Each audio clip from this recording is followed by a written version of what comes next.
A very warm welcome to the E-Lounge.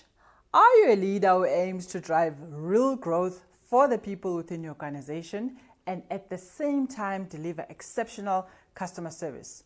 Then, if you are that leader, you definitely need to grab your chair in our next E-Lounge. Our book on review this month is Cultureneering, Building a Strong Business Culture in a Diverse Workforce that Delivers Obsessive Customer Service.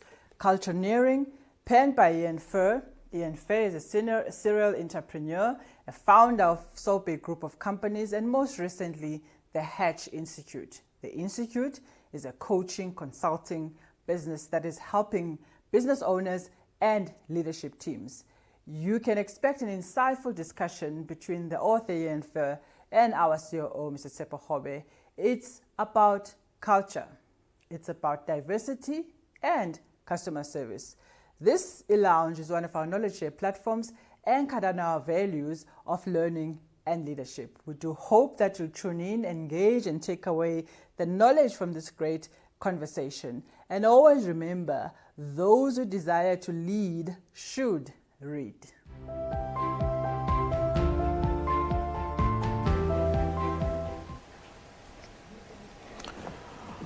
Previously, one of my guests, when was asked, "Why do you believe in Africa so much?"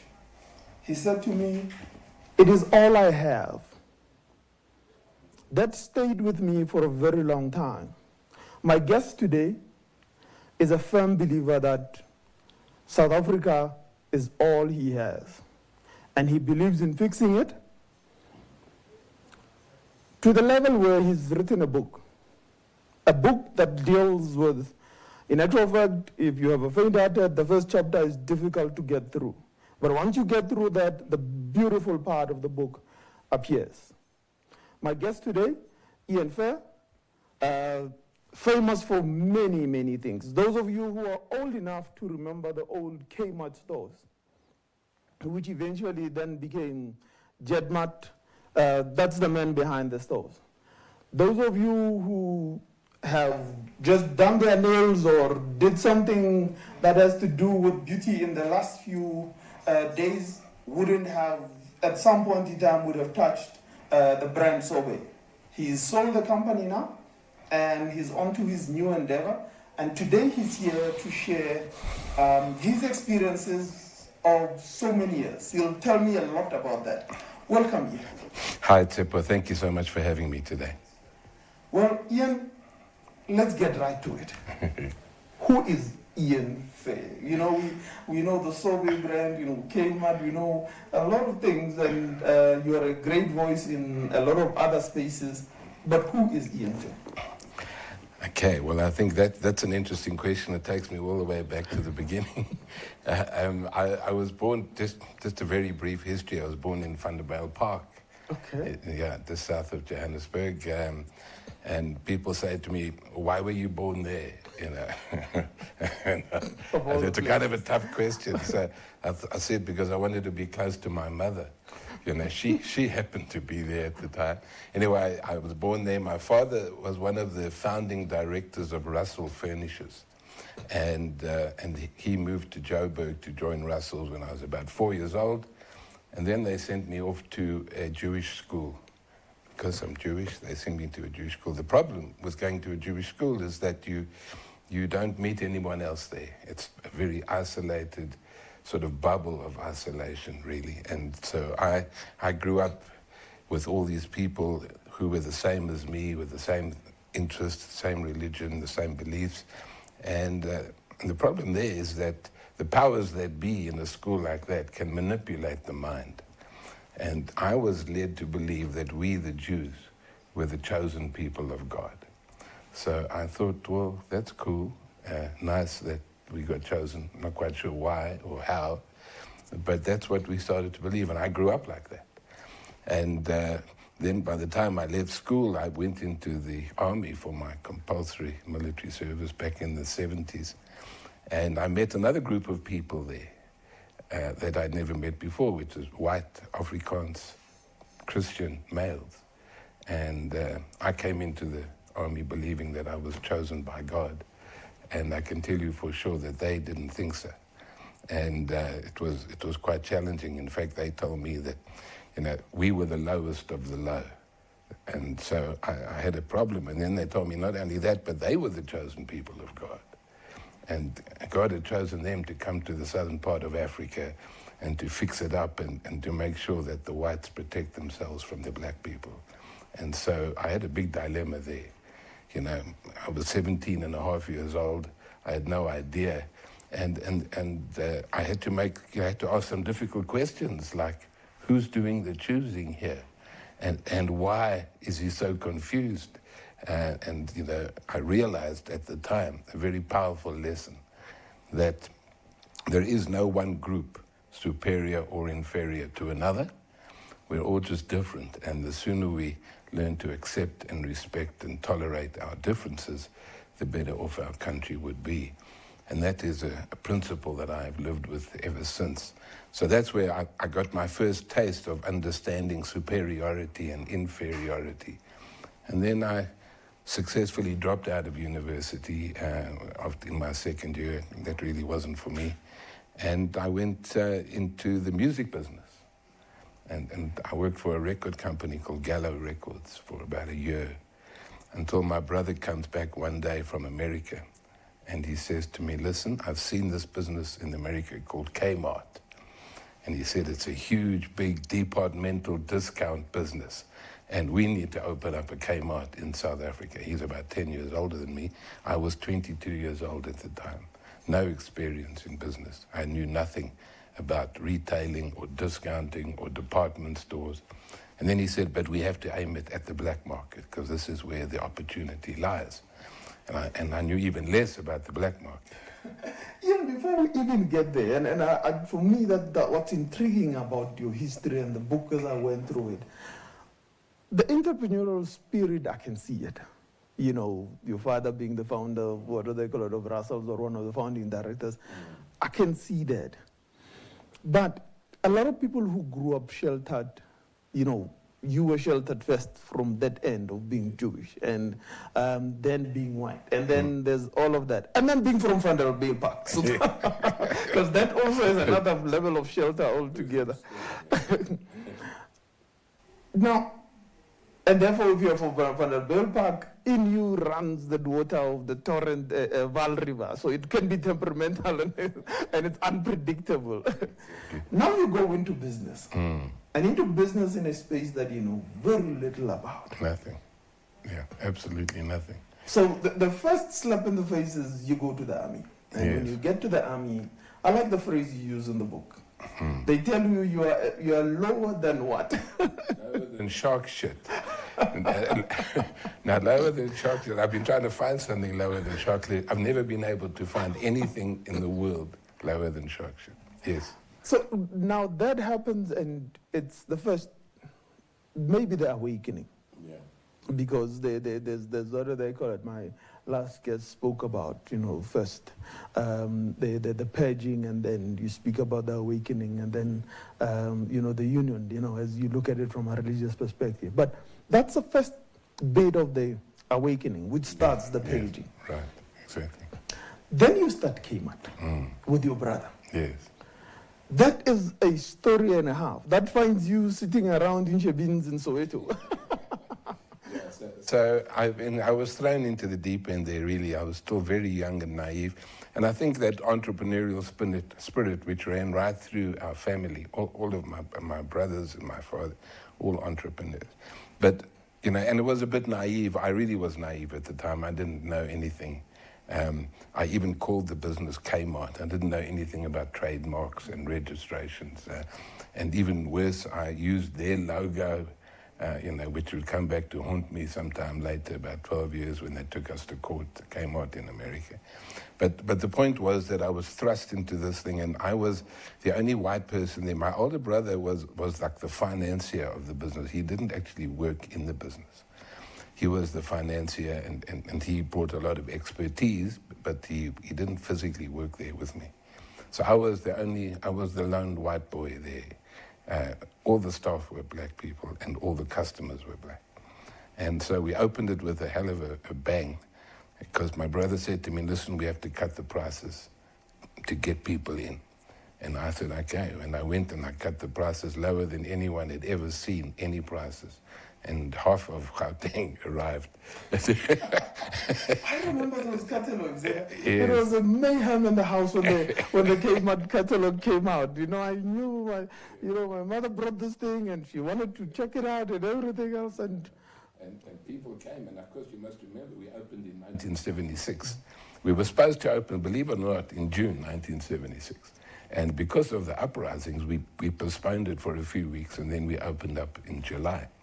And there were so many people that came to the opening of that store that the police thought it was another uprising. But now in the middle of the CBD, so they started panicking. You know, this is right in town, there in Pritchard Street. And so they came with their hippos. You know, I'm sure you remember the hippos, the dogs, the whole lot. And it took us quite a while to convince them this was not an uprising. It was a store opening. And eventually they got the queue sorted out, and it was just an unbelievable experience. And I really had to learn by the seat of my pants. And I was young, I was white, I was inexperienced, so I had zero credibility with my staff, nothing. in the middle of all of that, yes, something that you, at that point in time, in hindsight, you look at it, in hindsight, I'm also a genius, but in hindsight, something at that point in time looked like you were being betrayed. One of your guys says something important to you before you start this big journey. Yeah. Yes. Right, so that was a very interesting story. So, of course, you know that in those days, just in the 70s, a little bit after we opened it, a little while later, I had identified a guy by the name of Ralph Mamela. Yes. And he was a supervisor, and I was trying to grow him into the store manager at some point. You must remember there were no black managers allowed in white areas at that time. So I wanted him to be our manager. And then at the same time, part of the protest, of the struggle protests at the time, was the consumer boycotts. So, the consumer boycotts. Yeah, so they were trying to get black people to stop shopping in white-owned businesses, and which was very effective, extremely effective, right? And so one day, one of our staff comes to me and says, listen, one of our people is there out in the streets handing out pamphlets promoting a boycott of white-owned stores, which is us. So our own staff member was boycotting us, his own company. And so I freaked out completely. I didn't understand exactly why, consumer boycotts. I was still a bit young and naive. I didn't understand what the whole thing was about. And I just freaked, and I called him in and started screaming and shouting at him. And then he said to me, and afterwards he was very calm, very calm. He said, you know what, Ian, I appreciate everything that you've done. And I appreciate the fact that you've made me a supervisor and that you believe in me. But I must tell you one thing. Every day when I go home, and sometimes when I come in to work, I'm harassed by the police for some or other ridiculous apartheid law. And it's not, I can't live like this. So if you have to ask me to make a choice, I must choose freedom first and work second. And that was a hell of a powerful thing for me, and it really woke me up. And I realized that day that I needed to change my entire mindset about what was going on, and that I could no longer ignore the socio-political environment in which our staff were working and living. So I said to Ralph, Ralph, I'm not going to fire you. He thought I was going to fire him straight. I said, I'm not going to fire you. In fact, the opposite. I want you to become my mentor. I want you to teach me everything there was to know about South Africa. And he was quietly, because nobody knew in those days, he was quietly an ANC member himself. And he said, okay, I'll take you into the townships. Come and let's learn there. Ian, one of the things that was very intriguing to me, and at 22, I remember when I grew up, probably by the time I was 11 or 12, Yes. I understood where we were as a country. And, you know, the socio-economic, probably because I lived the life. Yes. How sheltered, like really, you know, I keep on hearing about this, you know, why people were very sheltered from the truth of apartheid. How sheltered is sheltered? Extremely, extremely sheltered. When I say, I mean, what I learned when I went into Soweto, and I went to the Shabines, and I went to Ralph's home, and I met his family, and I saw how they lived, I realized that there's another country in our own country. I had never dreamed that there was anything like that. Our exposure to black people in Johannesburg at the time was virtually zero and was limited to the domestic worker and the gardener. And that was it. I never met anyone else, never. And so the average person, especially of my age at that time, we were so sheltered and we were privileged and so privileged, but we just knew nothing. We didn't understand what apartheid was. We heard about a little bit about this thing, but it didn't teach us in school. Our history book, I remember very specifically because I went back afterwards later when I was older and I got hold of the history book that we used in the 70s. They had 2 paragraphs on apartheid. 2 paragraphs in the whole of the history book on apartheid, which was just some very useless information. And so I realized that the average white person in South Africa was horribly hidden from the truth. And in that way, they too were victims, because they just didn't know. And so when you know, and then I decided to study apartheid, and I really went into great depth. And I worked with a lot of people. And I worked with Azapo because the leader of Azapo, a guy by the name of Laibon Mabasa, I'm sure you've heard of him, he came to work for us.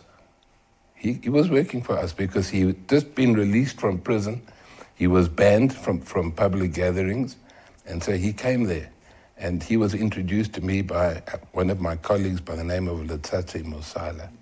I don't know if you ever remember Letsatsi Mosala. He was murdered some time ago. Yes.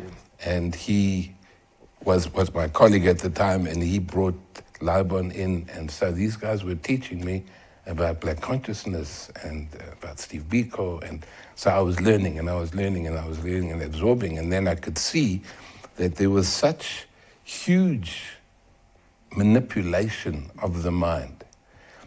Because black consciousness was saying after 300 years, if you keep telling people that they are inferior, they will eventually start believing it.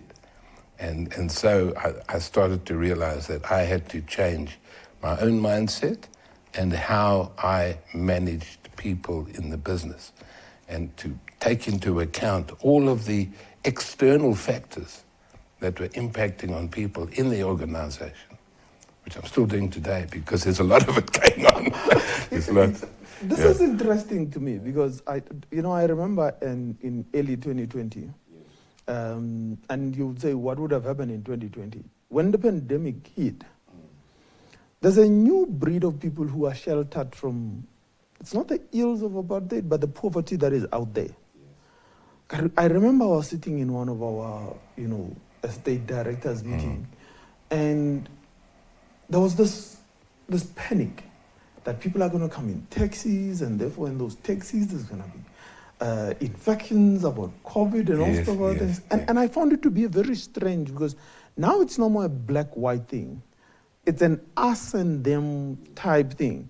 Now, in the business that you've started now and you're now pursuing quite heavily, and the businesses, how much do you find that now it's now being able to educate people about the true poverty that is out there? Yeah, look, I think people still struggle with it a little bit, the white people in particular, to believe how bad it really is. But there's certainly a bit of an opening of the mind to listen to the stories. But I spend a lot of time in my work, and I always have throughout my working career, educating, particularly white people, about what actually happened in apartheid. Because there were many laws there that the average white person had no idea. They didn't understand the impact of of the Native Land Act of 1913 and the Bantu Education Act of 1953. And so I explained these things to them, you know, that Hendrik Verwoerd stood up in Parliament and said there is no reason to be educating black people above the level of laborer, and therefore we don't need to teach them maths or science. And with one stroke of a legalized pen, took away the education, and with it, the opportunity to compete in the economy of South Africa. Took away their citizenship. They weren't, people living in South Africa were not officially South African. They were citizens of Botswana and all these places. So the Bantustans, and so I learned that, and I decided very important to share that information with people, and it's in the book there as well. But Ian, you were nearly beaten up in Brits. You're a brave man. You go to Brits and go and teach people. Tell us a little bit about that story. Stupid and brave, you know. We, if we have a bit of time, I can tell you that exercise of the blue-red exercise, yes. Yeah. Because that's a very powerful story. We have time. Okay. Tell us a little bit about the story in Brits, because that story in Brits is very powerful in its sense. But you know, before you got there and you were trying to change the bits and pieces, yes. It was difficult before you got to the part where you were now doing the exercises. Right.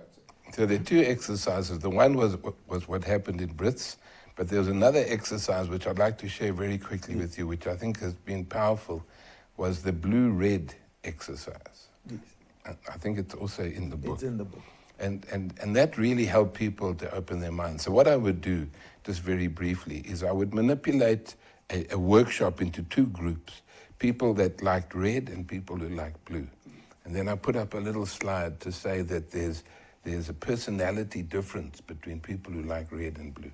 I give them this little questionnaire to fill out, but the points are manipulated. So that whatever the red people answered didn't matter.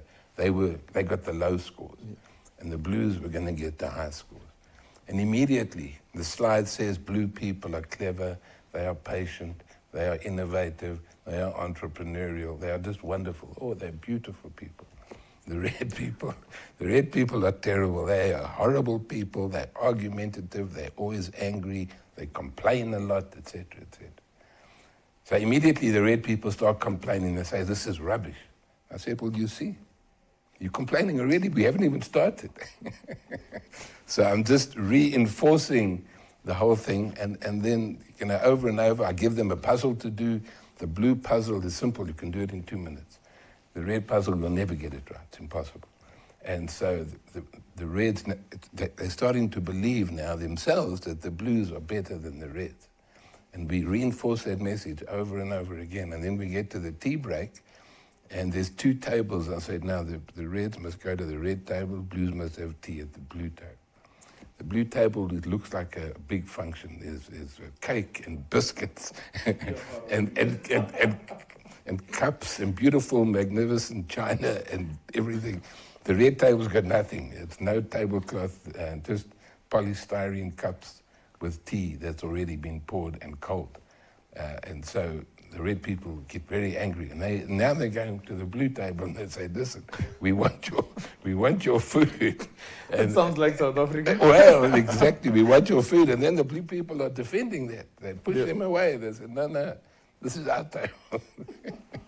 And so we go on and on and on, and eventually, at the end of it all, I then say to them, listen, this has been a hoax. It's not real. I've just been making it all up, and they get very angry. And the one guy nearly smacked me with the AWB guy. He got very angry. And I said to them, you know, if I've been able, in a matter of 2 to 3 hours, to create in this room a superior group and an inferior group, so much so that the people in the superior group who had friends in the inferior group was telling them things like, I always knew you were like this, you know, and stuff like that. And I said, if I was able to create that superiority, inferiority perception in a 2 to 3 hour session, can you imagine what happened in South Africa over 300 years?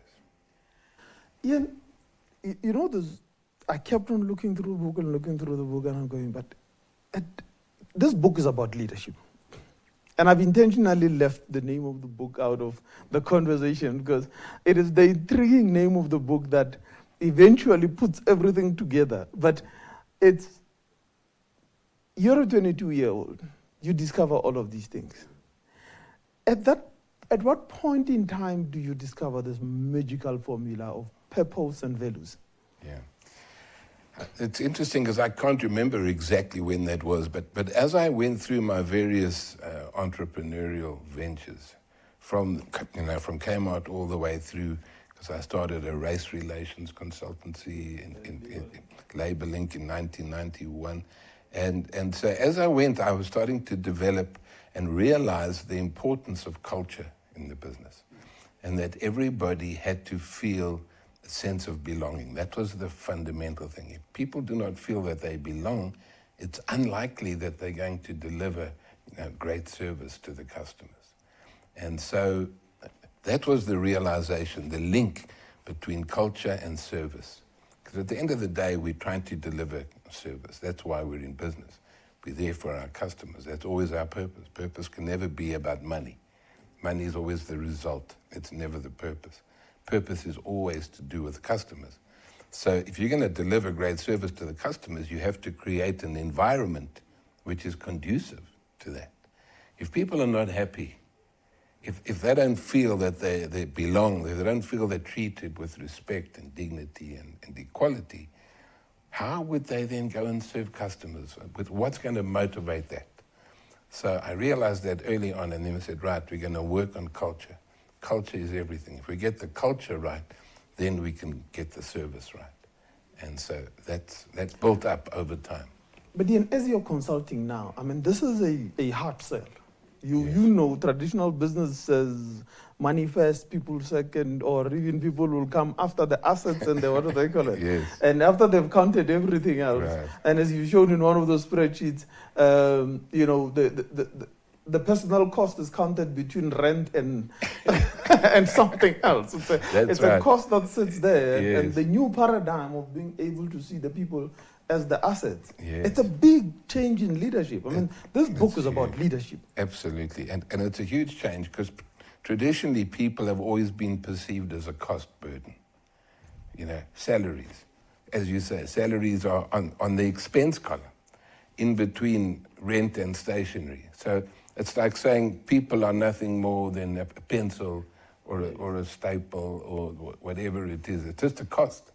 So when you're treating people as if they are cost burdens, you shouldn't be surprised that they don't want to go out there and serve and try and help you make money for yourself as a shareholder. You know, people don't ever come to work thinking about, I'm here today to make money for my shareholders. I can tell you that's not the case, for sure.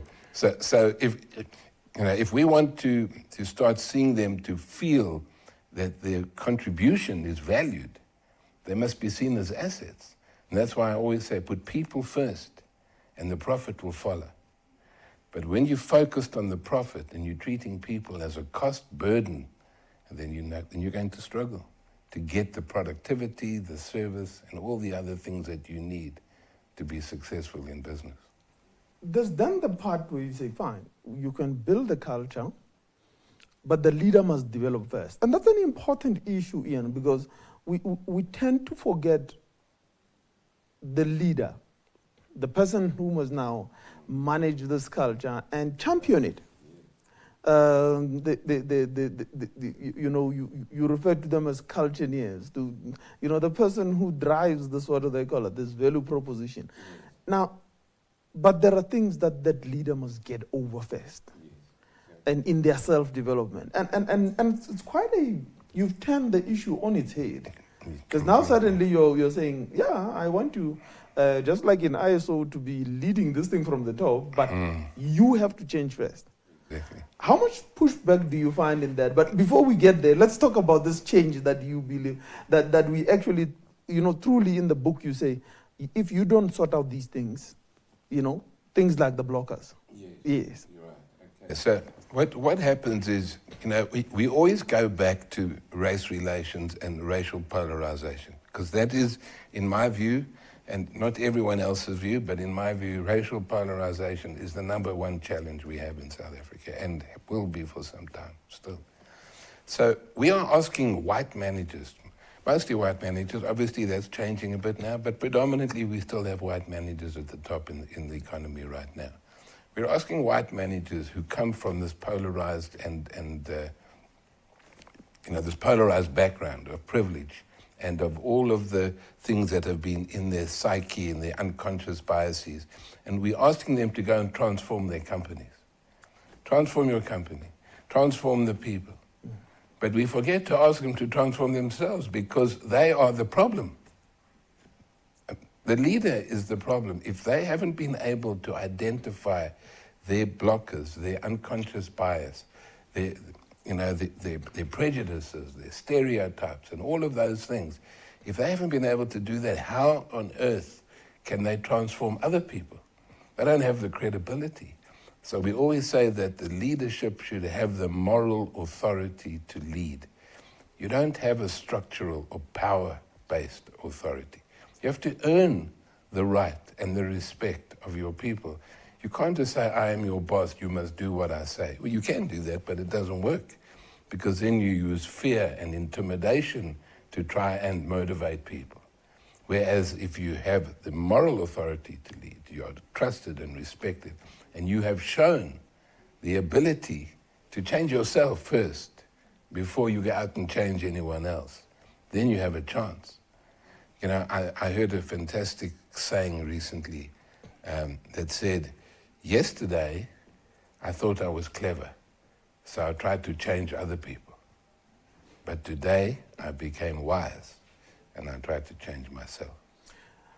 But Ian, on that front, and I hear you saying that the white managers, but I found that the damage that has also occurred, the black leadership, they depart from a position of, okay, if Ian has to report to me, he's probably going to have his prejudices, so therefore I will, and right from the get-go, the fight has already started. The guy hasn't arrived in there, he's already asked, how many white people do I have, this and that, and this. So there's also that transformation that needs to occur for people Absolutely. to let go of their inferiority complex. Exactly. And that's a huge element of the things that, that Steve Biko was saying right from the beginning, is that we have to let go, we have to overcome that inferiority complex. And it happens. I mean, even people like Desmond Tutu, he himself acknowledged that he would not go to a black doctor. He would only go to a white doctor. He himself said that. And it just shows you that this thing, this mind manipulation and the separation and the division and the inferiority, superiority complexes and the privilege, etc., all of those things run very deeply into our psyche. And we need to address those. And that's why this book is very largely about those uncomfortable conversations that we need to have that expose the real problems. I get concerned when people say to me, but hang on a second, all this history stuff, can't we just put it behind us? I'm so tired of hearing about apartheid and all the bad stuff that happened. It wasn't me, I wasn't there, and now I'm suffering. I'm a young white man, I'm suffering. This is reverse racism. BEE is now blocking me from being appointed. And I say to them, you may not have been a perpetrator, but there's one thing for sure, is that you were a beneficiary. You were the beneficiary. So you need to understand that compromise is required. And so we just really have to work very, very hard to focus on why we have so many differences, rather than sweeping the differences under the carpet, hoping that they go away magically somehow, and then just get on with the future. Why can't we just find things that we have in common? Yes, there must be one or two things that we have in common. But the reality is what separates us is our life experience. And those life experiences need to be addressed, they need to be spoken about, and people need to understand. Like, for example, if I can give you a quick example, one of the things that white people say a lot in South Africa is, I'm not a racist. I don't see color. I don't see color. I treat everybody the same. Now, from that person's perspective, they're not saying anything that's bad. They think there's no ill intention there. But the black person listening to that say, what do you mean you don't see color? Are you blind? Here I am. Look at me. I'm different to you. And it's not, you're disrespecting my life experience. My whole life has been determined by my color. You're telling me you don't even see my color. How can you treat us all the same? We're not the same, etc., etc. So we're having, these conversations are going on all the time, and the people are not realizing how offensive it is to other people. And then when they learn about it, then they say, okay, now I understand. So maybe it's time that I change rather than trying to make other people change. Yeah, and a man who says that to me is like a man who says, I'm not going to make this a long meeting. You guarantee 3 hours later you're going to be sitting there. But yeah, very good. Culture-driven leadership. First and foremost, let's go back to the name of the book. Yeah. Cultureneering. Yes. So we are connected on LinkedIn, and one of the days, just after you had launched the book, you had a webinar, and I see this line, cultureneering, and I'm going, cultureneering? Who could go, this is too far, like combining engineering and culture into one word. Cultureneering, how did you come up with that name? Well, I've been thinking about the name for culture, building a culture, and I could never really come up with it. At Sorbet, we called it the soul of Sorbet. So we gave it a name. But when I started the Hatch Institute, I realized that we needed to give it a name to make it unique and different. And quite frankly, it was very simple. I was having breakfast with my wife in the Cape one day, and I was talking to her, and I said, please help me, I've got to find a name for culture. And then we were talking, chatting, and somewhere in between the scrambled eggs and the coffee, I came up, I said, listen, engineering a culture, cultureneering. And then she said, that's it. And that's how it started, just like that. But at that point in time, you had already developed this philosophy, yeah. Culture-driven leadership. And culture-driven leadership, I'd always say to you, as an engineer, you are asking me to go to the softer side. Show me how to calculate how quickly a train goes around the corner. I'll show it to you. But that's the hard stuff. That's the core of my business. Right. But now you're starting to mix things that don't mix. And what are we talking of? Culture-driven leadership. Yeah, it's just the fact that we cannot any longer continue to use the old traditional leadership styles. They have not worked for many, many years, and we cannot keep trying to do the same thing over and over again and expecting different results. So I came to the conclusion that if we take the old traditional power-based leadership, that is a top-down, heavy-handed approach that says, I am your boss, you must respect me, compared to the culture-driven leadership that says, I'm all about people, people first. So I'm going to nurture and lift from the bottom, right, and put people first. Part of culture-driven leadership is servant leadership, which is a more common term. But servant leadership is exactly that, serving the people who are serving the people. And I've always believed in that, is that if you want your staff to go out there and serve your customers to the best of their ability, you need to serve the staff yourself first as the leader. And that is a very different paradigm for most leaders. They cannot get their heads around how you can be both a leader and a servant at the same time. But you can. You just need to change your perception, put people first, and then watch them grow. Ian, how do we remap this thing? Because most leaders, by their nature in business, they got there because they themselves are actually eye specialists. Yes. They've been driven by the desire for the person to be able to be there, the ego, the everything else, and you can spot it from far as you walk through a place. Now, you're not preaching to the converted here. Your pews are empty here, so there's no choir to sing with you. So, and at one point in time, do we remap this thing? Because as I was going through the book and learning about the eye specialist, the ego and all of that, I thought, but a lot of what we do is, and in actual fact, that one youngster that is driven and is. It's the one that we promote. And as we promote that, we reinforce the ego. And the ego, the more and more he goes up from driving and all sorts of other things. And we're not saying you shouldn't work hard. Yeah. I'm simply saying, how do we remap that for people to be able to understand? Right. You walk into my office and people ask me, what do you do? I say, no, I work for these people. They tell me what to do. Because they come into my office, they ask me questions, and I deal with those, and that's what I do. It's like if I'm not attending to them, what am I attending to? Yes, but it takes some doing, and I want to have probably look at a formula where we are able, and I'm an engineer, I'm always looking for a formula. Right.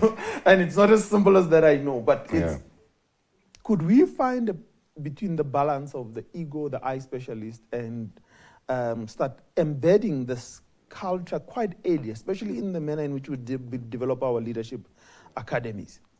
Right. I think it goes all the way back to the basic principle of why do you come to work in the first place? And the basic principle there is most people think it's I come to work to make money, to earn the salary. It's all about me. It's I. That's why we call it an I specialist. It's a person who only thinks about themselves. As opposed to what the real purpose of work is to serve your customers, to serve other people. And so that is a very important paradigm shift that needs to take place right up front. So when at Sorbet, for example, I did the induction training for every single person that came through the Sorbet business, over 3,000 people. I did their training myself. So I would spend a day with them, a full day, just explaining to them the purpose of work. And the principles and the values and all of those things, so that they understood that when they came to work, they came to serve. And if they served well, they would make the money. So that the golden rule was always service first, reward second. You get your reward. But unfortunately, South Africa is a community or a country of individual eye specialists. We have a very strong individual, I call it rugged individualism. In this country, and the greed is almost uncontrollable here. And if you look at government and corruption and all that, it's about me. What can I get out of this rather than what can I put into it? And you can see the people are saying you can't keep taking for yourself without delivering the service. And so it's that whole perception and that mindset has perpetuated itself over the years. It's all about me. I must take what I can get. So it's hard, but I believe that at Sorbet we were able to largely convince people that they were there for the purpose of serving others. And when they did that well, then they would get the reward. And if I look back now, that principle or that paradigm, together with the attitude of our people, was the success factor that allowed us to grow to 225 franchise outlets. Ian, you've had a point at which you have to get rid of your best performers. But most leaders suffer from what's called the digging hole paradox. So the question is very simple. If I have to dig 20 meters deep, 20 meters, in length, yes. 1 meter deep, I've got 3 guys. The one digs 10 meters, the other 2 in between them, they share the other 10 meters. Yeah. Who do you promote? Okay, so when you're talking about promotion, it's often miscalculated because we often believe that the best worker will make the best manager. And that is not the case. We have, I've learned many lessons, many bitter lessons over the years, that the best worker or the best employee or the most driven employee will make the best manager. And that is not the case. Because people who are often, and it's not, this is a bit of a generalization, but it doesn't apply all the time, obviously. But people who are only focused on themselves, very seldom make great leaders. Because the way to be a good leader is to inspire other people. You know, I used to often get asked, how did you motivate 3,000 people at Sorbet? How did you manage across the whole country? And I'd say to them, you know, I didn't motivate any of them, actually, quite frankly, because people have to motivate themselves. But what I tried to do was I tried to inspire them to motivate themselves. And that's what leaders need to understand, is that your role is to inspire people to, you know, the best leaders in the world are those that have inspired others to follow them to places they would never have gone by themselves. Inspire them to be better than they ever thought they could. So that is the kind of leader we're looking for, a person who can inspire others to be great. But if it's only about themselves, and if they're only eye specialists, they will never be successful leaders, in my view. And I've seen it over and over and over again. The best leaders are those that put people first, and profits, and the very narrow profit objective is the result. It's never the purpose. But we've built a country on eye specialists. And now you asking us to remap. Yes. And rethink what we've been doing. And one of the most complicated thing about eye specialists, and, you know, having, you know, probably I was one at some point in time. And I'm still going through the purging phase of getting rid of, you know, I want. But the more and more I go higher into organizations, the more I get to realize that it's got to be about the people. And the more I found my passion in growing people, then I got to realize that now you got to change. But it's not a very easy pivot, because growing people is not it's not natural to us. Now, one of the things that you become very uncomfortable about, is what do they call it, as an eye specialist, is taking feedback. Now, it's one of those things, and we will have to talk about, you know, if we're to talk about creating a place of safety for the employees, we also have to talk about the leader who has to take the bad feedback. And your journey through that in creating, you know, you've now developed the values, you are clear about self-development, and the culture-driven logic is developed and it's there. But then you get to be able to realize, but there's this bit that is there. And then when you're dealing with eye specialists, that's a big issue. And you know, if we talk a little bit about that. Right. So you know, you spoke earlier on about the blockers. Yes. One of the big blockers is ego, and self-doubt and insecurity and stuff like that. So if we have an eye specialist, they will always suffer very badly from ego issues. They don't like to hear the bad news about themselves, so they rather deflect that. So, you know, if you're going to be a serious leader of people, and you're going to earn that moral authority to lead, there are a number of the things that you have to do, and one of them is creating a place of safety in which people can feel free to speak. But it's no good if you invite people to speak, but you don't listen to what they say, or you retaliate, or you intimidate, or you victimize somebody for speaking up, and then obviously they're never going to do that again. So we have to create a place of safety. We have to show a genuine concern for the well-being of our people, for their health, physical health, psychological health, financial health. Are you okay? You know, you are a human being, and I'm concerned about you as a human as much as I am about you as an employee. So yes, I want you to be productive, but I also want to make sure that you're okay and that you're doing fine. So I'm going to spend time talking to you and finding out and giving advice where I can and helping where I can. I also want to make sure that I show a very strong commitment to your personal growth and development, and your training and your sort of upliftment as an individual. I also want to make sure that I have created a sense of belonging and common purpose where everybody comes to work for the same reason. Everyone must come to work for the same reason, and that is to serve, not to make money. As soon as money becomes the focus, the service will drop, because we are focusing on the wrong things. We're trying to cut costs, we're trying to do this, we're trying to do that. We take off all of our reps off the country because we want to bring the cost down, and then our sales go for a dive. And so we're doing all the wrong things when we focus only on the money. So it's that perception that we have to stop, to say, this is not about me. It's not about me. I need to encourage other people to want to be great and to perform well. And then I'll get my reward at the end of the day. You know, I'm not saying money is not important. Money, of course, is important to all of us. We all want to be self-sustainable and we want to live a reasonable lifestyle. But it's not the purpose. It's the reward. The purpose is to serve. That's why we're there. We are there to serve other people. And that change, the change that needs to take place in that paradigm, must start from inside. Ian, you're a brave man. I mean, even some of the logic that you had used about complaints and all sorts of other things, and well, I'll get to that when we start talking about, you know, the obsession with customer service. But the question that probably is sitting out there with a lot of leaders that are looking at us now, they're saying, okay, if I were to allow this, you know, the feedback, what stops it from being a complaint fest?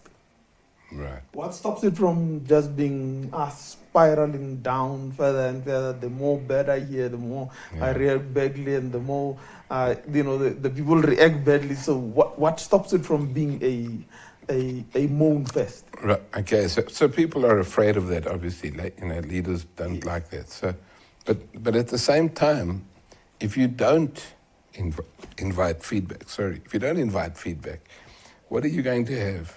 You're going to have the same thing. Nothing changes. So let me tell you a story. I had one franchisee. She came to me one day and she said, you know, Ian, all my staff are moaning and groaning and complaining. They're giving me trouble every day. I said, all of them? She said, all of them. I said, how many have you got? She said, 15. I said, you got 15 people all moaning all the time. She said, yes. What can I do? I said, I've got the solution for you, please. I want you to run to the nearest toilet, okay? Don't walk, run, because it's urgent. Go there. Look for a mirror. Look in the mirror. Identify the person standing there. Raise your arms in a victory salute and say, I have discovered the enemy, and she is me. When we don't want to know, when we don't want to get the feedback, all we're doing is we're perpetuating the same problem over and over again of this perception that there's no problem. You know, what happens is you ask a manager, how things going in your department? It's fine, everything's fine. Why? Because nobody's speaking. Nobody's raising the issues, so she thinks it's fine. You go and ask them, she'll say, no, this is the worst manager in the world. But we're too scared to speak to her or him. So if you don't find out, you'll never know what you have to change. People are always talking, and I say, you can never learn when you speak. You don't learn when you speak. You can only learn when you're listening. Listen to what the people say, and then you can know what needs to change. And it's normally you. You know, an egg, take an egg. When you break the egg from the outside, you're making an egg, right? You break the egg from the outside, life ends. That little chicken that could have been there is now on the piece of toast. It's not, that's it, life ends for that chicken. But yet when the egg is broken from the inside, life begins. And then little chick comes out, right? So we always say, change always happens from the inside. Inside your mind, inside your heart. We need people in this country to shift their mindsets from this overwhelming negativity and to start creating more hope for the future. Leaders must start saying to themselves, if I can show my ability to change my own mindset, hopefully I will inspire others to do the same. And even if it's one mindset at a time, that we can start shifting from this hugely negative environment that we are living in right now. That's why I never give up hope, because even if I can transform one person at a time, that's a mission. that I need to do? Ian, you said it clearly in the book. You know, in cultureneering, there's a time factor to it. Yeah. So it's not that it's a quick fix. Yes. Now, I've got shareholders, and those shareholders are they're looking for, you know, outcomes. They're looking for profits. They're looking for returns. For returns. And you sitting there and telling me, I must create the place of safety. I've created the place of safety. I've listened. Okay. Now that I've listened, and I almost feel like we've just hit that chaos stage of what do they call it? Yes. But there are phases to building what do they call it? A community. Because once you've had the issues, you can't just hear them, because that's a big issue. You have to actually do something about them. Now, somebody out there sitting there and going, but this Ian guy is obviously lost his mind. Your credentials are there. You've built an incredible business, and it's still going solid even right up until today, and has been impacted very little. And somebody is saying to me, now, how do I do this? How do I take what I've received and now start to do something out of it? Because in every crisis, there's an opportunity. Exactly. Yeah. So if you can change your own mindset to the belief that you don't know everything, that's the first thing. Because the eye specialists know everything. They think there's nothing you can teach them. If you can say to yourself, okay, let me understand what's really going on here. Let me find out. Let me have the courage to get the feedback, and let people tell me why they don't think I'm a great leader, or what can I do to change, etc. If you can just open yourself and make yourself a bit more vulnerable, they say you need to be vulnerable here, and allow people to share their proper views. That's the first step. So as I say, you can't change anything until you've changed yourself. It's really absolutely critical. So if you look at all of these things here, you're talking about the chaos. When you build a community, you start out with what we call the pseudo community. Pseudo community is a fake community. It's fake because people are not speaking. They're quiet, and then but they will talk behind the back, and they'll talk here and talk there, but they won't talk openly. So that's like a false sense of safety, because there's no noise, and the good day is judged by how little controversy or fighting or arguing or is a false sense, accusatory way, or blaming and finger pointing, but saying, listen, I'd like you to know that when you talk to me, I sometimes can we have a chat about this? Can I help you understand why? And so we get into the chaos phase, because then people are now talking to each other, and there's a lot of discomfort. We take them out of the comfort zone. If you have the courage to keep going through that chaos phase, then you get to the letting go phase, and that's a very powerful process. That's when you start to overcome your blockers, whether it's your ego, your fears, and all of those things that we have. Fear is a huge problem in life and in business. Your self-doubt. When you start to overcome those things and you understand where they came from in the first place, because often we don't even think about it, but it came from either your parents or your upbringing, your socio-environment. You start to overcome those blockers, and then you start to understand the need for change. And you move out of your comfort zone. Nothing ever changes in the comfort zone. It only changes when you get out of the comfort zone into the discomfort. And that's when change takes place. And so we're asking people in this country to move out of their comfort zones, to move out of these long-suffering beliefs that they just can't change, which I call paradigm paralysis. You can't see the need for change.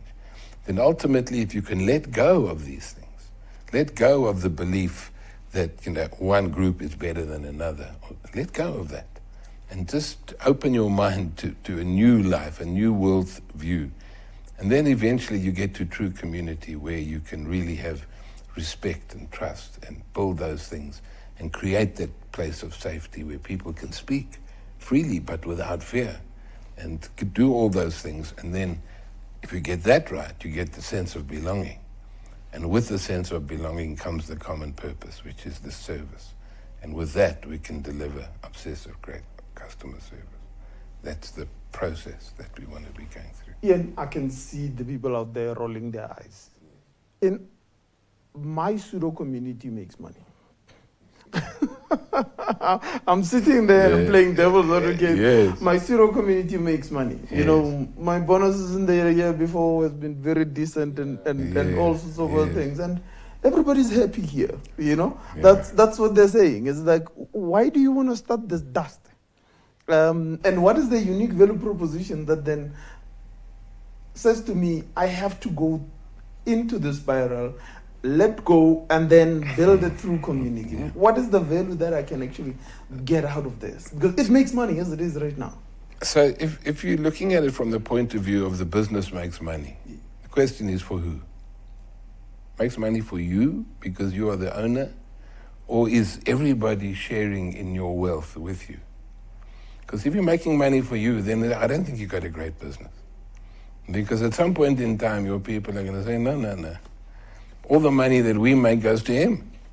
Well, why would I want to work hard? Why would I want to be productive to make him rich? No ways. That's not how it works. So making money is one thing. And if everybody's happy, well, then that's great. Then they don't need the cultureneering. But I don't know too many businesses like that. I haven't come across a business where everyone is delighted and very happy and sharing the wealth and everything is good. So it's you know, you have to understand that I think the key to all of this is that we as South Africans need to understand that our responsibility beyond the narrow profit objectives is to uplift the country. That's what we should be focusing on. Because the country's in a mess. Nobody needs to be told that. We know. The country's in a mess. What is our moral obligation to try and lift this country? Some people say, but now why don't you just leave and go overseas? You know? I say, no, I've got a job to do here.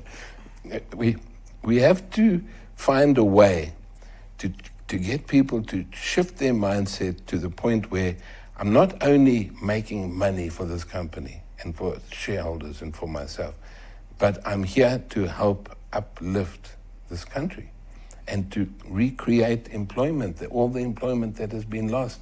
So if I make money, what does that mean? I must employ more people, not I must take the money.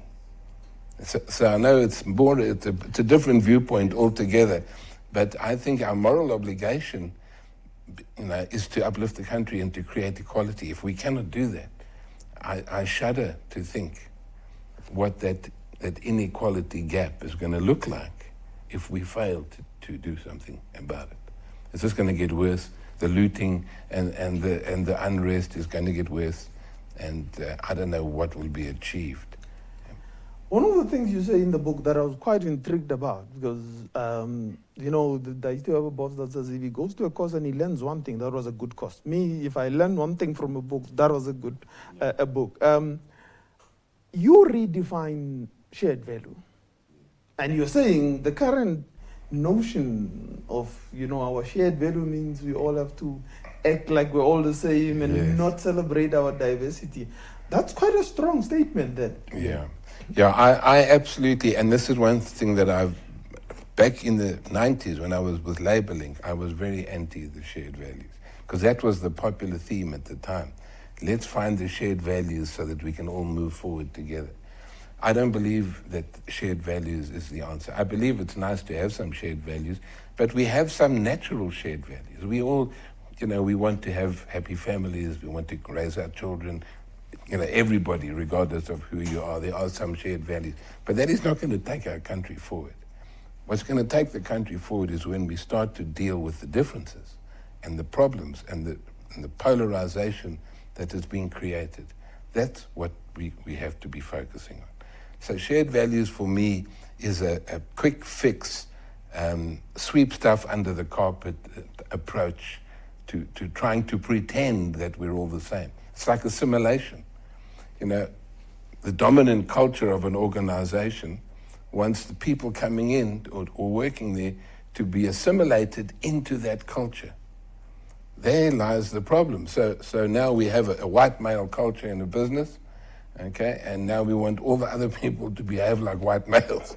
So we say, you got to talk like us, you got to look like us, you got to think like us. I mean, one of my clients, I went to them and I said, why are there no black people here in your management structures? Was there like a transport problem when we had, where are they? He said, no.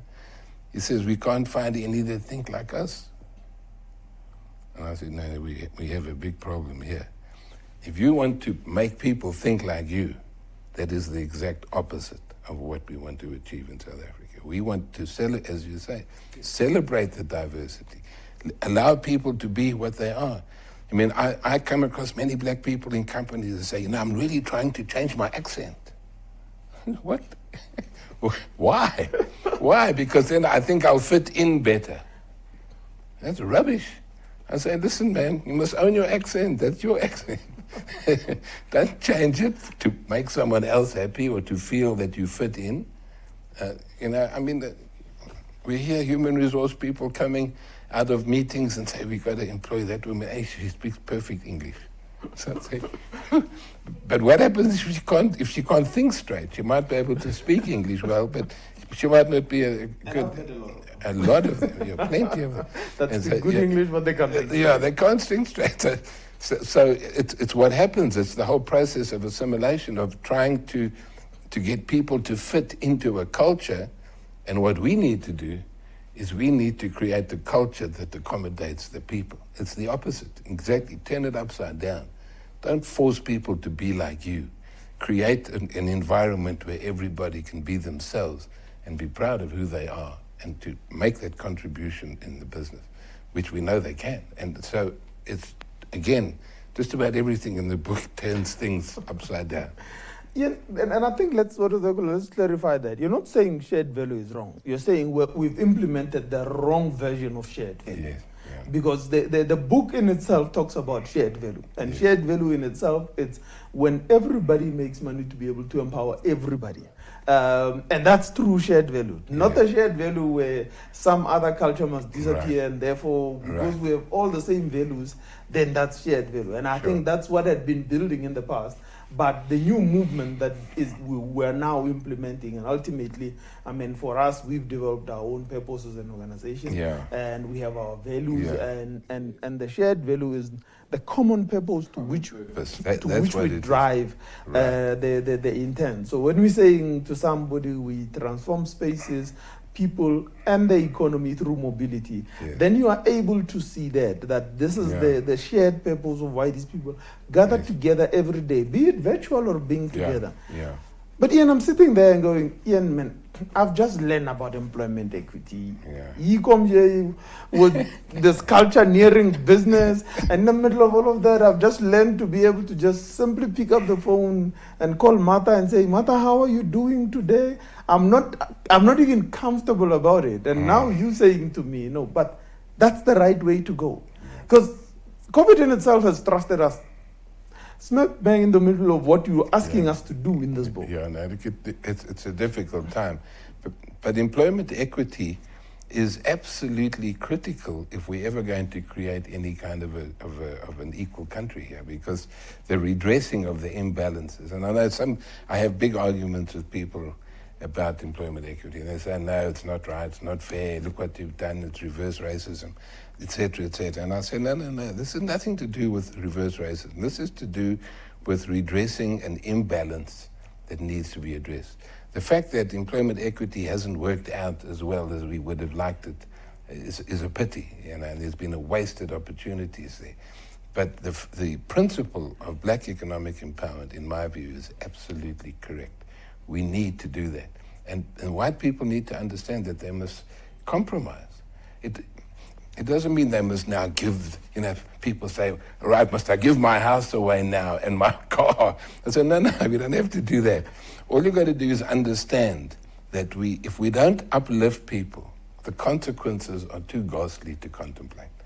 We need to give everybody a chance to be able to participate in the economy. And those big companies that have been laying off people, that gets me, during the pandemic, we saw some of these large corporations laying off people. Now, what does that do? It's just adding to the disaster of unemployment in this country. 70% of the youth is unemployed, and we're just laying off people because we're trying to keep our shareholder profits okay. Now, for a small company, you can't help it. You have to do that to survive. But for the large corporations, they can survive if they keep people on for a while. So for a couple of years, let the shareholders be patient. Let them wait a little bit. Let's keep the people employed. Because not only is unemployment a problem, but it also affects the buying power of the community to keep businesses alive. If nobody's earning any money, who's going to be buying the products and the services in this country? So I believe that it should be absolutely critical to not get rid of people, as difficult as that may be. That's another thing, we're trying to do something opposite. Keep the people, because that's sustainability that you can afford to do. You can afford it as a big organization. Allow the people to stay employed and at least through the COVID system, so that when we come out of it, people are working and they're earning money, and maybe the shareholders got a bit less this time. Ian, but we've gone through that, we've laid people off, and one of the eye-opening things in what do they call it in one of the books that I had reviewed here, the author says we don't realize that one of the people who've had it rough probably twice or three times is the current crop of youngsters who are graduates who actually arrive into the market in probably 2007, 2008. Because they were hit then. Yes. And we laid them off. Yes, that's right. And we tried to ride the wave. The World Cup sort of propped us up a little bit. And then immediately after that, we dipped down again and we went into another set of retrenchments. Yeah. I used to be a board director of a multinational consulting company. Yes. By the third one, my heart could not be in it. Yes. Because we were driving exactly that. It was the mothership said, you're not making money and your overheads are too high. Yeah. I mean, we're talking about a $2 billion global company. Yeah. And they were not even below the $2 billion mark at the point when they were looking for more retrenchments and more retrenchments. It's a global phenomenon, and everybody's asking for it. And then now, the second time, COVID comes. The same group of people are now trying to rebuild their careers. Remember, they've been knocked once and they get smacked again. What kind of, and remember, you've got the eye specialists there who you've raised to, what do they call it? And so there's one thing about raising new leaders, but we already have an existing challenge. And there's these youngsters that now, how do we create entrepreneurs like you when we worry about, I might get retrenched tomorrow kind of a thing? But what is your thought on that? Yeah, look, I mean, retrenching people when you don't have to financially, to me, is a sin. Really, it's a sin. Because what are we doing to the economy? What are we doing to the opportunities of these people to survive and to sustain themselves? So then we're just adding to the woes, and we're adding to the negativity, we're adding to the possibility of more unrest, and because people will eventually get sick and tired of having nothing. Can't blame them. You look back at the revolution, the Russian Revolution. A few people had all the wealth, and the general population had nothing. They said it's enough. We're going to take this thing now. French Revolution was the same thing. We're just stimulating this, and it worries me a lot. And why? Because of greed. It's all about greed. The shareholders want more and more and more. When is it enough? When is it enough, I ask myself. Well, we will find out at some point in time. I mean, the recent political unrest did show us is all you need is just the match. You just need something to light it up. And it can go up in a big kaboom. And it did go up. And we We never thought in our lifetime we'll actually see that. Something like that. But it has happened, and it's we don't need an example from anywhere else. We've had it happen. Now, you're passionate about customer service. Yes. And I've used one of the stores that you used to own, and it doesn't matter where you go. I could be in Sandton and I say, let me pop into a sorbet there and do whatever I want to do. Or I'd be in Mall of Africa, which was one of the new ones that I had been to when it first opened. And at some point now I said, no, but I want to test this for me. That does it really just magically appear, because these people I knew, they didn't come from somewhere else. Now, first it came from the Kmart days. And then, what do they call it? Then when you went into labeling. And was there ever a point where the naysayers, the people that says, but there might be abuse in this thing? Yeah. So, we have a thing we had a thing at Sorbet, I'm sure they still have it today, is that if you're not happy with your treatment, you don't have to pay. Now, that has never been seen. Yeah. And so people said, this is crazy. Everyone is going to abuse this thing, and nobody's going to pay for their treatment. When I left Sorbet, we were doing about 400,000 treatments a month across the group, across the country. Of that, maybe 100 people would get refunded for an unsatisfactory treatment. That is 0.000 something. So it was overwhelmed by, that part of the negativity around abuse of our system was completely overwhelmed by the numbers that were not claiming money back. So I've always believed that, that at the end of the day, if you want to be successful, you've got to go way beyond the norm to serve your customers and to make them feel that they are special and that they come back. Just the purpose alone of a beauty salon.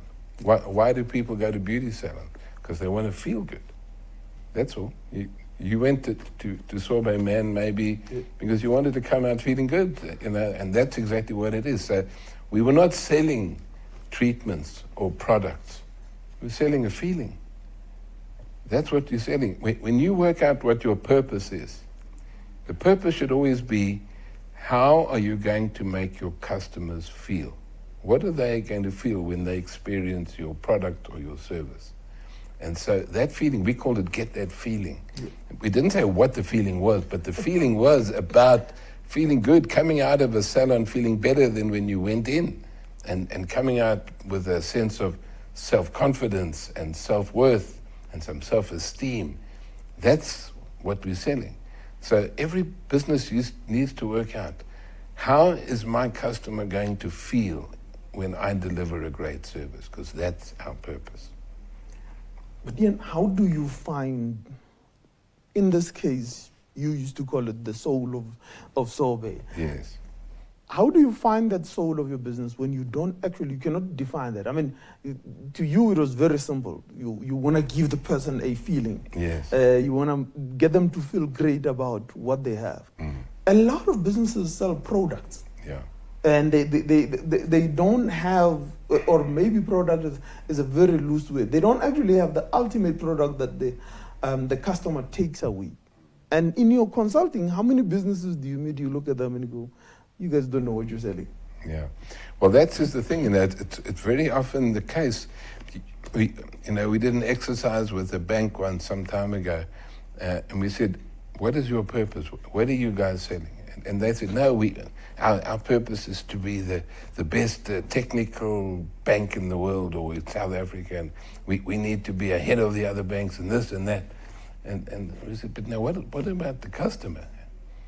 And then somebody said, you know what? We sell hope. That's what the bank does. We sell hope. To me, that made a lot of sense. Yes. That made a lot of sense. We sell hope. So we need to understand, what is it that we're actually selling? And that feeling that the customer has as a result of our service is what should be driving us. And then everyone needs to be aligned. And that should be the common purpose. Because if we are all coming to work for the same reason, then we have an opportunity to help the customer achieve that feeling that they are being really looked after beyond their own expectations. You guys have gone above and beyond. I mean, you've replaced products where somebody has walked in and the can is almost, the tube is almost finished, and you've said, no, don't worry. I mean, the maths of this thing, you know, you speak about it in the book about, you know, the ones I've lost and as compared to everything. It's just incredible. I mean, I had never thought it in that sense, but now that I understand the maths, it makes real sense. Yeah, because, you know, when you are giving a refund, that is not a refund, it's an investment. It's an investment in the long-term viability of that customer. So when somebody comes in and says, look, you know, this stuff is not working anymore, look at my face, it's no good. I want my money back, and there's only a little bit left. Most salons would say, you know, what do you mean? You come here after 6 months, you tell me the thing's not working, there's nothing left, you've used it all, and now you want me to take it back and give you the money for that. And so most people think you're crazy. But we say, yeah, fine, no problem. Just make sure you sign our loyalty program, because we work out the average loyalty member spends about 5,000 Rand a year with us. Over 5 years, if we look after them, that's 25,000. This thing's going to cost us 300 Rand. We give back 300 Rand, and we look to build the 25,000. That is a small investment. It's not a refund. And so it's the shift, the change of mindset that has created that. And the attitude of the people. The attitude, you know, sometimes you walk into a supermarket and there's a lady behind the cash desk there, and she's looking like very sad, you know, and you wonder, what happened, you know? And I say, I go and ask them. I say, are you okay? And they say, what? I said, no, are you feeling all right? What do you mean? I said, are you happy? She said, of course I'm happy. So I say, if you're happy, tell your face. If you're happy, tell your face, because we can also see that you're happy, and that will brighten up everything around here. So if I look at the one thing that was probably the most, or the biggest factor in our success at Sorbet, was the attitude of our people. So you can deliver great service from a technical point of view, and you can sell great products, but you've got to deliver that with the attitude that is going to bring people back and that they're going to talk about you. And that was our competitive advantage and allowed us to be successful. Because, you know, I would often walk, I'd maybe be at the airport and someone would stop me and say, hey, are you that Sorbet guy? So I say, yes, not quite sure what they're going to say. So kind of, I'm almost protecting myself. And they say, you know, they don't say to me, geez, you know, I love your brand or you built a great business. They don't say that. What do they say? I love Simpiwe in Oakland. Yes. She is superb. And I just want to tell you how great she is, and that's why I keep going back. I said, but why do you love her? She says, because of the attitude. She's just warm and loving, and she's there for me. And we talk and we chat, and we've built a relationship over the years. And I realized how powerful that was, which prompted me to write the second book, The Soul of Sorbet. Because those stories were coming out all over the place. Amazing stories. One particular woman had cancer, and she was going in for a test. She was very nervous, and she went to her nail technician at Sorbet. She goes there every 2 weeks. The nail technician her name was Kenzie. And she went in there, and she said, listen, I have to go for my scan on Friday. I'm so nervous. And Kenzie said, don't worry, we'll pray for you, and you're going to be fine. And everyone in the salon said, we're wishing you all the best. She went for her scan. It came out that was a bit of a false alarm. The cancer hadn't come back. First thing she did, she tells her husband, listen, please, you know, do me a favor, you know, just drive past Sorbet on the way back. Go in there, ask for Kenzie, and tell Kenzie that Bev is okay. She mustn't worry anymore. Now who does that for the nail technician? Never mind. That was even before she wanted to tell her sister that she was okay. She wanted to tell Kenzie that she mustn't worry anymore. And that kind of relationship just kind of blew me away completely. And then I realized that something special is happening here. It's funny you say that one of the places where I do groceries, I tend to forget these bags that you buy. So they always give me that look, oh, you don't have the bags again. And it's, as you say, people already start, when you treat your customers the right way. But with customer service, here we are. And I'm saying to you, we're a South Africa that has promoted a lot of eye specialists. And those eye specialists are chasing targets. And with those targets, I have a refund policy. The famous refund policy. And, I need you to fill these 3 forms. I need a lock of hair for, what do they call it? For DNA analysis. I need a urine sample and all of that before I give you back your money. Exactly. Yeah. I mean, that's how did we get here, South Africa, to be able to... Because the people who created the customer policies were not customer focused. Often it's the administration or the accountants. They're trying to create policies to save the company money, not to look after the customer. So policy, I mean, I don't know I can't remember if I had it in the book, but there was one situation where my wife, she bought shoes at Edgar's. At Edgar's, and then she went there, and she couldn't decide which one, so she bought 2 pairs, and she said, "I'm going to bring back the one I don't want." She came back. I was there with her. We went back there, and then we went to the counter, and we got the box. We got everything. We got the slip. Hey, we sorted. We go over to the guy. There's a young man standing behind the counter. And he starts ringing up, everything is fine. He has my slip, I want a refund for this, the box of shoes that I didn't wear. And halfway through, I can see his facial expression is changing. He says, oh, he's looking a bit worried. So I say, now, what's wrong now? He says, sir, there's a problem here. I said, what's that? He said, when you bought these shoes, they were 1,200 Rand, a pair of shoes. But now, they've been marked down to 800 Rand, you see? And my system will not allow me to refund you the full 1,200. I can only refund you 800, even though you paid 1,200.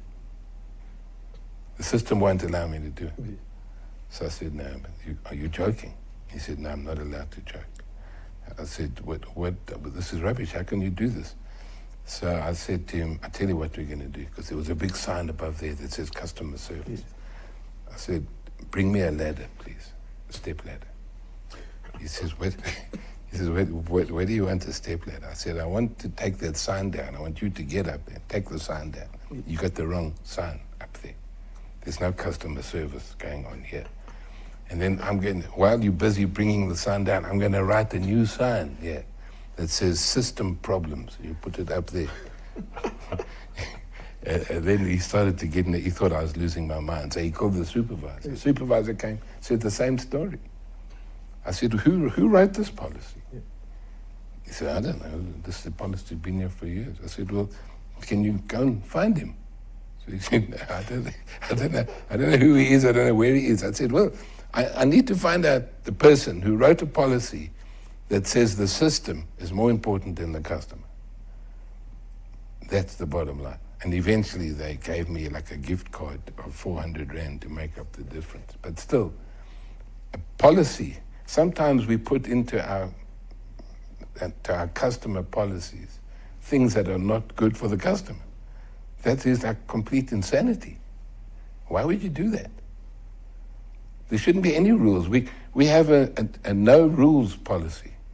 Even if it's damaged or half used, it's not your vibe anymore, or you want to use the money for movies instead, it doesn't matter. Come, bring back anything, especially your business. Bring back your business. That's what we want. Everything else doesn't matter. Man, I wish we could all learn that. I think it's what do they call it? You try getting a refund from anybody. It's one of the most intriguing. Sometimes I just do it for what do they call it? For the sheer entertainment of it. Just for the sheer entertainment of it. Exactly. You must bring a lot of patience with you when you come. You must have the time to do it. A full bag of patience. A full bag of patience, and you must have, bottles of time for you to stand around, and then that form gets signed, that somebody comes in, signs off. And then I'm going to look for my supervisor. Yes. And then they call him out, and then he's somewhere across the store, and you're waiting around. And the number of times I've been in stores where I had to go myself and find the supervisor myself. It's amazing. So yes. It's intriguing that you talk about this in this manner. But here we are. We're sitting here and talking about customer service. And you've got a lot of businesses that are saying, we're just barely making our nose up, we're getting our nose above the water. And you asking me to cultureneer, to bring on customer service that is unrivaled, and remap my leadership and all sorts of other things. Now, there's COVID. It is here, and it's nothing I can do about it. Now, look, I mean, that's a real situation that you've painted there, and it's a real scenario, and it does happen. So we don't expect people to obviously just throw everything out the window and do all these things. But I think what's important is a lot of it doesn't require much investment. It doesn't cost you anything to change your mind. Change your mind, never mind. That's not an investment. That doesn't cost anything. It comes free of charge. Open your mind to a new way of thinking, a new way of doing business, a new way of serving your customers. Make sure that the customer journey, every single element of the journey is 100% positive. When they phone, when they email, how long are you taking to respond to emails? Each little thing must be 100% fine, so that it creates an overall positive customer journey. And the amount of detail that you can look into there is staggering, because there's so much that you can do.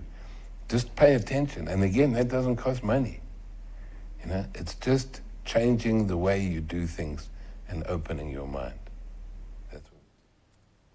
The touch points are there, and we all are well aware of the touch points. But you then build something out of that and created the sub-touch points. Yes. Only Ian can create sub-touch points. But I think it's my analytical mind. And as I was looking at the diagram, it was very intriguing to have, and you don't show it as being a problem, but you just show it as part of sub-touch points. The idea of a chipped mark, serving a, what do they call it? It's so minute a detail. In your experience, how many times do people just forget those things? Yeah, all the time. I think it's happening all the time. So we use it. Interesting you bring up the chip mug, because the chip mug was our flag bearer. We used to use that a lot to describe the importance of the detail. That there's no detail too small to worry about. So if you have been given a fantastic treatment, service, you're very happy with everything, and then you come and somebody brings you a coffee in a chip mug. Now that can destroy that whole customer journey. Just stuck that alone, because they're saying, well, if they give me a chip mug, there must be something wrong here. So we get everybody to take responsibility for their own touch point and make sure that the detail is taken care of.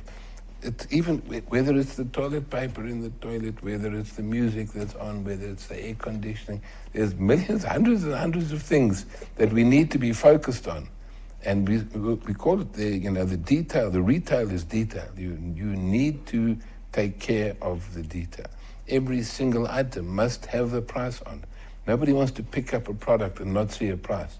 They don't like that. They want to know what it is. They don't want to go to the counter and then find out when they've asked them that it's too much money they can't afford. That's embarrassing.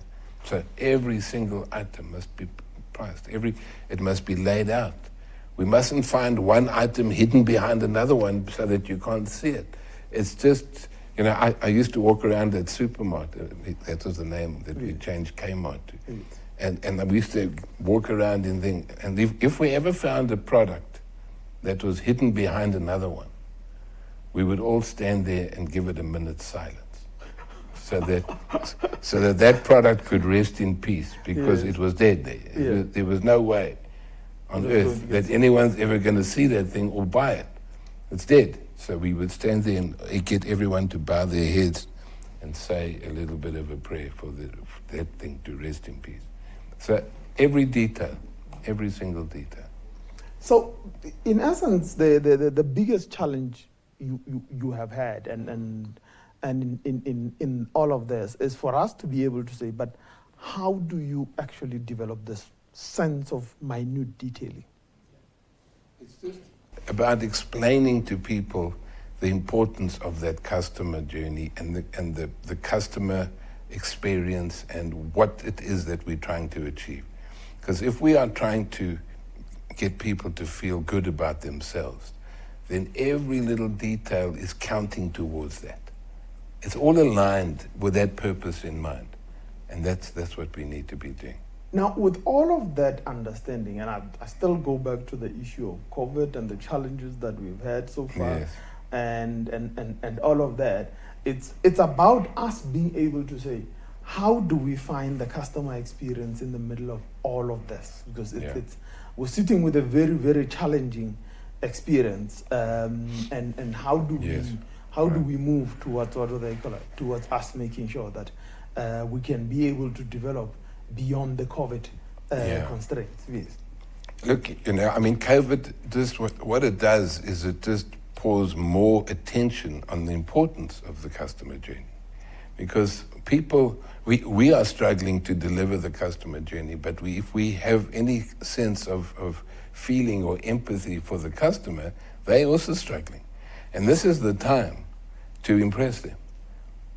This is the time to go beyond what you would normally do to make sure that the customer's happy. Because when we come out of COVID, which we will do at some point in time, or at least mainly, we want those people to remember us, that we had their backs when things were down.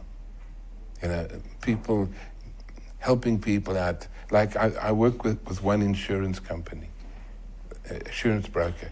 They recognized that people couldn't pay their premiums during COVID. It was very difficult. So they still allowed them to keep the cover, and they covered it themselves. They said, this is a time when you need us. And you have no idea the impact that has on the customer. And says, you know, these guys really are interested in our well-being, not just in our money. And so you've got to go beyond just the money. That's the key. There's a lot of things out there in the world that go beyond the money. Show people that you truly care about them. And genuinely so, not in a false way, but genuinely care about them. You know? And when you, in a restaurant, show people that you want to serve them. These days, the service in restaurants sometimes is so bad that when I book a table, I say, can I get a table near a waiter, please? That's an intriguing one, because for me, the big issue that sits out there, and we're looking at, and you know, I lived in England for a while. Yes. There used to be a joke there, sorry, no service, we're British. And for me, I think it's so one. COVID has had its own impact, and as you rightfully has raised it, we've seen it through the restaurant industry. South Africa has incredible restaurant service. I'll be honest with you, and with me having traveled quite a lot, and you have traveled quite a lot, you know very well, you remember the warm feeling you get from going to particular restaurants here. And it's not all of them, but a lot of them. But you've seen it with, what do they call it, with COVID. There's beyond the social interaction that is awkward, we're all wearing masks, or you can't hear what the waiter is saying and everything else. It has been a bit challenging for businesses, and I can almost hear a manager out there who says, this Ian doesn't know what we here in the trenches we're struggling with. Yeah. And you know, I read a book once about a restaurant owner and how he created the service in his business. And he said it was very simple. He talked about the touch point. He used to train the staff to look at the people's eyes. And we said, no, why would we look at their eyes? Because he said, their eyes will tell you what they're doing. So if they're looking down at their food, they don't need you. They're busy, they're eating. If they're looking to the side, talking to the person that's accompanying them, they're busy. When they look up, then you must be there within 3 seconds because they need you. They're looking. They need some service. Watch the eyes. When the eyes go up, I want you to be there, right there. That's the kind of detail that we're talking about. That's intriguing. The number of times that you even have to raise your hand. You got yes, like you have to wait for you to be able to for people to come to get here. anybody Yes. to come through. Exactly. It's just been intriguing in what do they call it. I want to check if we've got some questions there. Sometimes, you know, it's what do they call it? It's just comments that says, "Man, this is incredible." And somebody has just said, "Yeah, Ian, you are a people's person, and you know, this is true wisdom. That's incredible." And then they're asking, "Do you do mentoring?" Which is a big issue, Yeah. and I think viewer has just put them the link to the Hatch Institute. Right. And what do they call it? Right. Which then would what do they call it? Would then allow me. Yeah. So we've got a few questions here. Right. Oh, here's a real South African one. It's a proper one. How do you bring change in culture when it's been allowed to grow into a toxic environment for a very long time? Yeah. It's a very good question. You know, you've got to start somewhere because that's what often happens. And I'm not quite sure at what stage of business this person is asking the question. But what often happens is that, especially with entrepreneurs, they start a new business. They focus very much on trying to get their business concept and the model going. And they don't think about culture until sometime down the line, when they're starting to now hire people, employ people, business is growing, and then they think, ooh, my culture is a problem now. Because they've allowed it to build itself. All right? So what we say to people is focus on culture early in your lifespan, okay? And if it's already toxic, we're going to have to sit down, we're going to have to explain people why it needs to change. It can be done. There's nothing that cannot be done when it's driven with purpose, you know, and it must come from the top, because culture never changes from the bottom. It only can be driven from the top. Second question, and I think this is a safe space question. Do junior staff have the ability to influence leadership to adapt, to positive culture? Well, if we have the courage to do that, yes. You know, I think it's about being willing to speak up. I mean, obviously, junior staff will be a bit hesitant about challenging the boss. But if there's a safe space, then that's what we need to do. You know, let me tell you a story. There's this guy who wrote a recent book called The Heart of Business, fantastic book. His name's Hubert Joly, and he tells a quick story there. He says he was sitting in the board meeting, and they had a couple of invitees to the board meeting, junior people that needed to make a presentation. And he encourages people to speak up. That's his whole thing in culture. So after the meeting, he gets an email from one of the juniors to say to him, "I was unhappy with the way you spoke to one of your female colleagues," she says. "I thought that you were rude and it was unnecessary the way you spoke." Now, this is the CEO. There's a young woman writing an email complaining about the way he spoke to one of his female colleagues. Right? He responded to her. He said, "Thank you so much for pointing that out. I aim to work on that, and I just want to tell you that you have a big future in this company." Wow. That is incredible. That's the kind of leadership we're talking about, encouraging that feedback and accepting it and making the changes. Now, this is a personal question in the sense that, what are the values that Ian lives by? Because, everybody is sitting, man, this is an incredible business leader, but it's got to be driven from somewhere within. Yeah, each person needs to have their own purpose in life. Okay. And for me, my purpose is to inspire people to make a positive impact on the world. Mm-hmm. That's what it is. I try to inspire. I want other people to go out there and to make an impact and to do something positive, to change and to create this new country that we all so desperately need. So inspiration is what drives me basically, and how to inspire people. And the set of values is it's always about people. Everything is about people first, and results and rewards and money second. What message do you have for the youth that would like to become inspiring leaders like yourself? Yeah, I think you need to be driven. You need to be hardworking, that's for sure. There's no substitute for hard work and drive. But I think also at the same time you need to grow into a person that is not an eye specialist. Yeah. You put other people first in your life, in your work, everywhere. Because when you are always taking instead of giving, then things go bad. The eye specialists always take more than they give. The contributors are the people who give more than they take. They are the ones who are out there to serve. So if you want to be successful in life, become a contributor, not a taker. There's a question here. How do you rebrand the space that has been known to be punitive to dissidents to the one that, enables the people to speak up?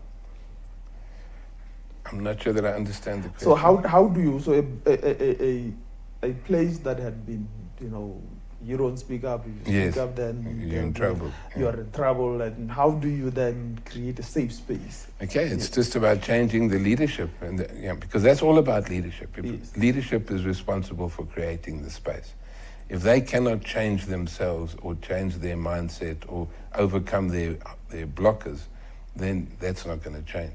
So it's all about getting the leaders to change the way they lead people, and to create that place of safety and encourage feedback rather than to intimidate those who speak up.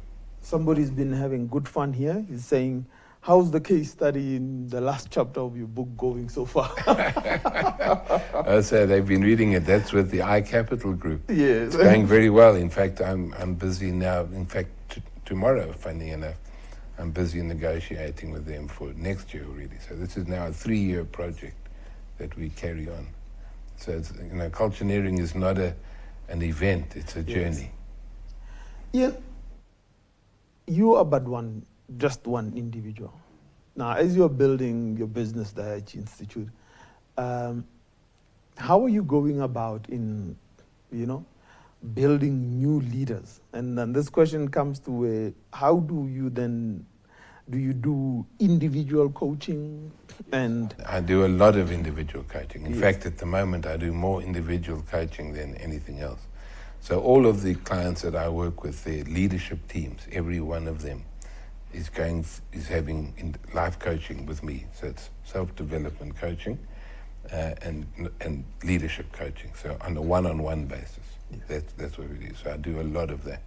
And I believe that it's been very effective in creating leaders who can look at themselves and overcome their blockers and change themselves, transform themselves into these culture-driven leaders. Here's a question. We've just launched our culture as an organization. How could we embed it and influence everything that we do in business? As I said to you, we've got a new purpose, we've got our values and... Okay. Well, it's very good that you've got the values and the purpose already. That's the first thing. Now you have to get everybody aligned behind that purpose and explain why purpose is important and explain why the values are important. Because a lot of companies have values, but they don't live the values. They have them up on the wall. It looks like a nice picture there. They say, we don't believe, no, we never discriminate, we never do this, we're all wonderful, and yet it doesn't materialize. So if you're going to have values, you must live the values. So every single person in the organization needs to know those values off by heart, and what do they mean, and how do we live them? Because often your values will test you. Because, say for example, one of your values is integrity. There will be a time when you get tested that you either do the right thing or you save money, because doing the right thing will cost you money. And then you make that choice. Now, if you decide to save money and you don't do the right thing, then you must take your values and throw them in the toilet, because then there's a waste of time, total waste of time. You need to live them or not have them at all. Now, one of the big challenges that one finds is that, Yes. It's easy to find a cultureneer, and probably somebody, what they call it, in the business will volunteer from a leadership perspective. So either somebody genuinely feels what must be done, and they will and see the value of it, and they will do that. Yeah. But the cultivators are a bit of a different issue. and maybe, and I'm asking from a personal perspective, as somebody has said, we're going through the journey at the current moment. Finding people who are there, or as we call them now, influencers. Influencers. Yes, in the business. And I prefer the cultivator term, but well. So the cultivator is equivalent to the influencer in social media. You get your social media influencers, and the cultivator is the equivalent internally.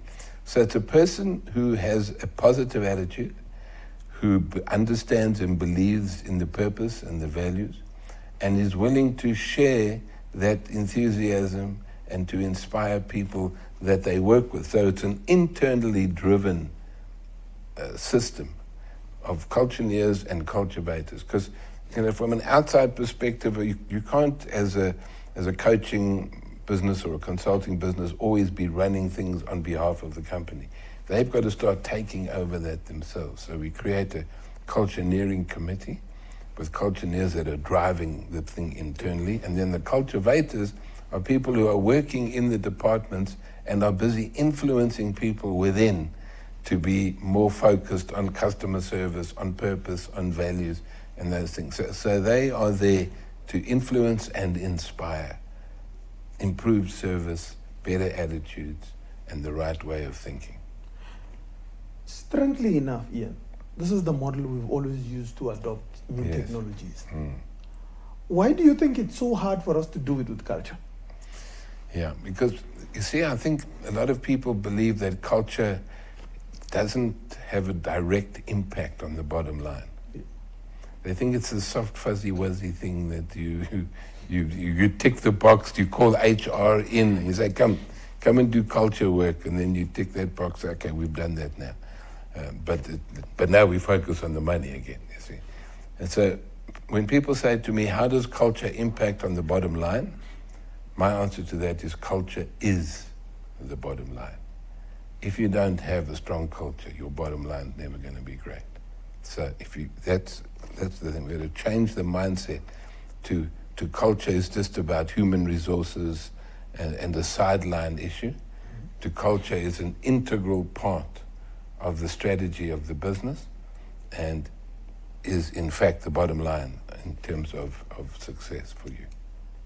Somebody has just said that's really profound, and it's always good to see these messages coming through. Ian, before I do, I have to pay the bills and do my thank yous. What is your one last thought? And I want you to frame it within, how do we not only, create people like Ian Fuhr in the future, but how do we create this pool that then enables us to grow the new or the South Africa that we want? I think there's only one fundamental principle that I always believe in, and that is that the purpose of work and the purpose of life is to serve other people. And if we can get that right, if we can truly put other people first, if we can truly create opportunities and upliftment for the majority of our people, and create some sort of equality in this country where everybody can participate freely in the economy and can grow, that's my dream for South Africa. Some people say it's a crazy dream, but I'm not going to stop dreaming at this stage. So it's really about serving, putting people first, really. On that note of Ian's African dream, it's been a riveting experience. The 2 hours went by so quickly. Me and you, Ian, I think we can talk until the cows come home. Exactly. And they are actually coming home as they are right now. Right. All that is left is, what do they call it? Somebody says, I am inspired, thank you for leading and all of that. And all that is in fact is left is thank you for, what do they call it, for your time. And first and foremost, thank you for the book. It's a great pleasure. A lot of people don't understand what it takes to write a book. and you've written a second one, and we look forward to hosting you again. But thank you for making the time, and thank you for, what do they call it, for the book in itself. Thank you for your experience, and thank you for building Sobe for me and my and we haven't even thanked you for that. So thank you for being here. And ultimately, from my end, thank you to the publishers for making the book available to us, and to Viewer for always putting together an incredible lineup for us and engaging and running the background work that gets done with all of that. The team that works with Viewer, they are incredible, and the work that they do to be able to get us to this point where I'm sitting here. I'm just the guy who just wears the fancy suits and sits in front of the camera. There's a whole lot of people that do the work. All I have to do is just read the book. But to the communications team also, thank you for the time that we've put in, and we know we've had numerous things that you've been doing, and we look forward to the promoting of all of this, and to the CEO and for leading us in this direction and allowing us to be able to have this level of freedom, and the board members that I can see have joined us online. Thank you for making the time. It's part of our culture as an organization. As we continue to transform spaces, people, and the economy through mobility, it's me, Mutokwa, I thank you.